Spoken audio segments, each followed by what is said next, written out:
You know how sometimes there's this thing everyone seems to get and you're just kind of lost? For a lot of people, baseball feels like that. It's huge culturally, but the rules, they can seem like this secret code if you didn't grow up playing it. Oh, definitely. So that's what we're tackling today. Exactly. And we've got some interesting stuff to work with. You found that really helpful YouTube video from Coach Dan Blewett, right? It's super clear. And there's the standard Wikipedia rundown, which is solid. But I thought that Reddit thread was fascinating. Someone totally new, actually tuning in from Croatia, asking these really fundamental questions. Right. That Croatian commenter really framed it well. Like, just explain it simply. Yeah. So our mission today is basically to do that.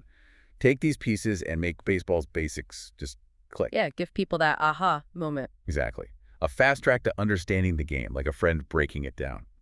Okay, so ground zero. What's the absolute point of a baseball game? The main goal. It's simple, really. Score more runs than the other team. That's it. Whoever has more runs when the game's over wins. Okay, score more runs. Sounds easy enough. But how do you get a run? It feels like there's more to it than just, I don't know, kicking a ball over a line. You're right, there is. So, to score, a player from the batting team has to circle all four bases. They start at home plate, then run to first base, then second, then third, and finally back to home plate. Oh, okay. 4 bases. Yeah. And Coach Blewett mentioned something useful. Officially, it's home plate, but everyone just calls it home or the plate. More nor the plate. Got it. And you have to run them in order, counterclockwise. First, second, third, home. Counterclockwise. Okay. Yeah. And you mentioned you could even do that whole trip at once. Yeah, that's the big one, a home run. Hit the ball far enough, usually out of the park, and you get to jog around all the bases. The classic home run. We'll definitely circle back to those. But okay, running bases happens inside. Yeah. Innings, right. What exactly are innings? Right, innings are like the chapters of the game. A standard pro or college game has 9 of them. 9 innings. Yeah. But like in high school or younger leagues, it's often shorter, usually 7 innings. Okay. And if the score's tied after those 9 or 7 innings, well, the game keeps going. They play extra innings until one team is ahead at the end of a full inning. Both Wikipedia and that Reddit thread pointed that out. So it doesn't just end in a tie, usually. Not usually, no. They play till there's a winner. And you mentioned innings have halves, top and bottom. Exactly. Each inning has 2 parts. First, the top of the inning. That's when the visiting team bats and the home team is out on the field playing defense. Trying to stop them from scoring. Right. Then they switch. The bottom of the inning is when the home team gets their turn to bat and the visitors play defense. Okay, so when does one team's turn at bat end? How do they know when to switch? Good question. A half inning, so one team's turn at bat ends when the team playing defense gets 3 outs. 3 outs. Yep. Once the fielding team records 3 outs against the batting team, that half inning is over and they swap roles. Batters go to the field, fielders come in to bat. 3 outs. Switch sides. Okay, that makes sense. Yeah. Now the defense, when they're out there are players scattered all over. Who are they? What are their jobs? Yeah, it looks like a lot, but they each have a specific spot. Coach Blewett broke it down nicely. You've got 6 infielders. Infield. Okay. That's the pitcher who throws the ball. From that little mound in the middle. Exactly. Then the catcher squatting behind home plate. Then first baseman, second baseman, shortstop. He's usually between second and third and the third baseman. 6 infielders. And then 3 outfielders covering the big grassy area beyond the infield dirt. Okay. And don't forget the bases themselves, first, second, third, and home. Plus, those white lines going out from home plate down the first and third base sides, those are the foul lines. They're important boundaries. Right, the foul lines. If it goes outside those, it doesn't count usually. Generally, yeah. It's a foul ball, which is different from a fair ball hit inside the lines. Okay, so the team batting their goal is to get players on those bases, right? How did they do that? It's not just running whenever you want. No, definitely not. So the main way is getting a hit. That's when a batter hits the ball into fair territory inside the foul lines and reaches at least first base safely without the defense making a mistake or choosing to get another runner out instead. Okay, shit. Mm. Are there different kinds? Yes. Coach Blewett explained the common ones. A single is usually when the ball is hit, just past the infielders or maybe bounces in the shallow outfield. The batter makes it safely to first base. One base, a single. Makes sense. What about doubles and triples? A double means the batter hit it well enough, maybe into the gap between outfielders or off the outfield wall, that they have time to run and reach second base safely. Okay. A triple is rarer. That's a really well-hit ball, often deep into a corner of the outfield. It gives the batter just enough time to sprint all the way to third base. Coach Blewett had a good point that triples often go to right field because the throw from there to third base is really long for the outfielder. Well, yeah, that's quite a run. And then Yeah. the home run.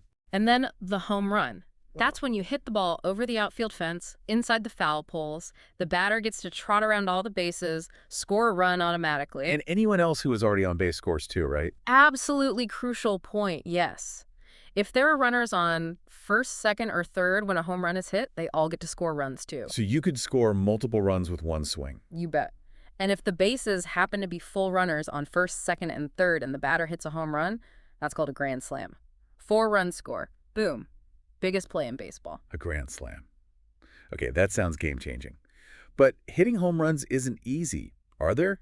Less dramatic ways to get onto first base. Oh, for sure. Lots of ways. A batter can get a walk. This happens if the pitcher throws 4 pitches that are judged by the umpire to be outside the strike zone, and the batter doesn't swing at them. 4 balls, they call them. Exactly. 4 balls equals a walk. Free pass to first base. Okay, what else? Well, sometimes a batter gets hit by a pitch. If it's outside the strike zone and they don't swing, they also get awarded first base. Doesn't feel great, but hey, you're on base. Ouch. Yeah. Then there's reaching base on an error. Basically, a defensive player makes a mistake, like dropping a catch or making a bad throw that allows the batter to reach base safely when they should have been out. So the defense just messes up. Pretty much. It happens. Then there's something called a fielder's choice. This one's a bit more tactical. Okay. Coach Blewett gave a good example. Say there's already a runner on first base and maybe 1 out already in the inning. The batter hits a ground ball to, let's say, the shortstop. The shortstop could throw to first base to get the batter out, Right. or they could throw the ball to second base to get the runner who had to run from first out. If they choose to get the runner going to second, that runner is out, but the batter who hit the ball reaches first base safely. So the batter isn't out. But it wasn't really a hit because the defense chose to get someone else out instead. Exactly. The fielder had a choice. And one more, less common way is catcher's interference. If the catcher gets in the way of the batter's swing, the batter gets awarded first base. Okay, wow. So lots of ways for the offense to get going. Now, flip side. How does the defense stop all this? How do they get those 3 crucial outs? All right, the outs. Okay, let's start with the pitcher versus the batter. It revolves around strikes and balls. Strikes and balls, yeah. A strike is called for a few reasons. If the batter swings at any pitch and misses. Swing and a miss. Yep. Or if the batter doesn't swing at a pitch that the umpire rules was inside the strike zone. That imaginary box. That imaginary box, exactly. We'll define that better in a sec. Or, thirdly, if the batter hits a foul ball one that goes outside the foul lines unless they already have 2 strikes against them. You can't strike out on a foul ball, typically, unless it was a bunt attempt with 2 strikes. Okay, bit complicated on that last one, but generally, swing and miss, Yeah. pitch in the zone not swung at, or a foul ball early in the count. Pretty much. And if a batter gets 3 strikes in 1 turn at bat, 3 strikes, you're out. that's the one. It's called a strikeout. Batter's out. Okay. And balls, the opposite. Correct. A ball is a pitch thrown outside that strike zone that the batter doesn't swing at. And like we said, if the pitcher throws 4 balls to the same batter, It's a walk. Batter goes to first. you got it. So balls help the batter, strikes help the pitcher. Now, what if the batter does hit the ball fair, puts it into play? Yeah, what happens then? More ways to get out. Absolutely. If a fielder catches a batted ball in the air before it hits the ground. Like catching a fly ball. Exactly. That's a fly out. Batter's out. Simple Okay. as that. Okay. If the batter hits the ball on the ground, an infielder picks it up cleanly and throws it to the first baseman, who catches it while touching first base before the runner gets there. That sounds like a common play. Very common. That's a ground out. Batter's out. Fly out, ground out. Got it. What about those other outs you mentioned? Force outs and tag outs? Right. A force out happens because runners are forced to advance. Think about it. Only 1 runner per base. If you're on first and the batter hits the ball and starts running to first, you have to run to second. Because the batter needs first base. Exactly. You're forced. So if a fielder gets the ball and just touches the base you're forced to run to before you get there, you're out. That's a force out. They don't need to tag the runner themselves in that situation. Okay, just touch the base. Just touch the base they're forced to advance to. But a tag out is different. That's when a runner is not forced to run. Maybe they're trying to advance on their own, or they're just off the base for some reason. If a fielder holding the ball securely touches the runner with the ball, Or the glove holding the ball while the runner isn't safely on a base. Tag.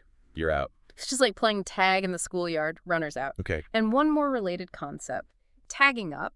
This is specifically after a fly ball is caught for an out. If there were runners already on base when that fly ball was hit, before they can try to run to the next base, they first have to go back and touch the base they started on after the ball is caught. Retouch the base, then run. Exactly. Retouch or stay on it until the catch is made. It's called tagging up. If they leave too early, the defense can throw the ball to the base they left and get them out that way too. Or just throw to the base they're running to if they tag up properly but aren't fast enough. Wow, okay, so even catching a fly ball can lead to more strategy. This pitcher-hitter thing seems central. Coach Blewett emphasized that dynamic. Why is it so key? It really is the heart of the game, pitch by pitch. It's this constant duel. The pitcher wants to, fool the batter, make them swing and miss or hit weakly. The batter wants to guess the pitch, time it right, and make solid contact. And the strike zone is right in the middle of that battle. Absolutely central. Wikipedia defined it clearly. It's basically the space over home plate between roughly the midpoint of the batter's shoulders and belt down to the hollow of their knees. So it changes slightly depending on the batter's size and stance. It does. And the umpire has to judge every single pitch did it pass through that zone. It's a tough job. Pitchers try to paint the corners, just nick the edge of that zone to get a strike call but make it hard to hit. Hitters adjust, trying to protect the plate. It's fascinating. And the umpire's call, ball or strike, unless the batter swings, dictates what happens next. Precisely. And we know the outcomes. 3 strikes, strikeout, batter's out. 4 balls, walk, batter goes to first. That whole sequence, pitch by pitch within an at-bat, which is just the official term for a batter's turn facing the pitcher, creates all the tension. Yeah, you can feel it build sometimes. Every pitch matters. Now, that Reddit commenter from Croatia had a question about changing pitchers. Can teams just swap them whenever? Pretty much, yeah. Teams can bring in a new pitcher almost anytime they want. There are lots of reasons. Like if the current pitcher is getting tired. That's a big one. Pitching is hard work. Starters throw maybe 100 pitches, sometimes more, and then they're usually done for the day. Or the manager might think a different pitcher, maybe one who throws left-handed instead of right-handed, would be better against the next batter coming up. It's very strategic. Matchups. Exactly. And the Reddit thread touched on this too. Starting pitchers in the big leagues need several days of rest between games because it's so demanding. And it's worth noting, especially at the pro level, players usually specialize. You're either a pitcher or you're a position player who bats and fields. Very few do both at a high level anymore. Right, that makes sense. Pitching seems like its own world. Okay, let's try and wrap the basics up. But for someone listening, maybe feeling like baseball is just a lot, what are the absolute must-know takeaways? Okay, number 1, the goal is simple: score more runs than the other guys. Runs win games. Runs win games. And you score runs by circling the bases. First, second, third, then home. In order. Counterclockwise. Got it. Number 2, the game flows in innings. 9 innings usually. Each inning has 2 halves, top and bottom, where teams switch between batting and fielding. And the switch happens after. 3 outs. The fielding team needs to get 3 outs to end the batting team's turn. So it's this cycle. Offense tries to get on base hits, walks, errors, and move runners around to score. Defense tries to get those 3 outs, strikeouts, flyouts, groundouts, force outs, tag outs to get their chance to hit. You nailed it. That's the fundamental rhythm of the game. And thinking back to that Reddit user in Croatia, feeling overwhelmed by confusing explanations. Yeah. Hopefully breaking it down like this helps. Understanding that core loop, the objective, the innings, the outs. Yeah. It gives you a framework. Exactly. And for someone maybe from a place like Croatia with a huge sports culture but maybe not much baseball exposure, this hopefully gives a real insight into why this game is such a big deal in other parts of the world, like the U.S. Yeah, it's not just random action. There's a structure and a constant back and forth. Absolutely. And look, we've stuck to the basics today. But as Wikipedia and other sources hint, there are layers of strategy on top of this: stealing bases, bunting, defensive shifts, different pitch types. Yeah, stuff for another time maybe. Right. But knowing these fundamentals is key. Like that Redditor wanting the for dummies approach. Sometimes you just need the core explained clearly to unlock it. So as people listening process this, just focus on that tug of war. Offense trying to score, defense trying to stop them. Every single play fits into that somehow. And honestly, the best way to make it stick? Watch a game. Yeah. Try watching a game now. With this foundation, you'll start to see the patterns, understand why players are doing what they're doing. It really helps it click. That actually leads to a good final thought for people to chew on. Now that you've got this baseline understanding of how the game works, what part of it actually sparks your interest the most? Is it the strategy, the history, maybe the incredible skill of hitting a tiny ball thrown really fast? Ooh, good question. Because there's so much more beneath the surface once you get the basics down. What's the next thing you want to figure out about baseball?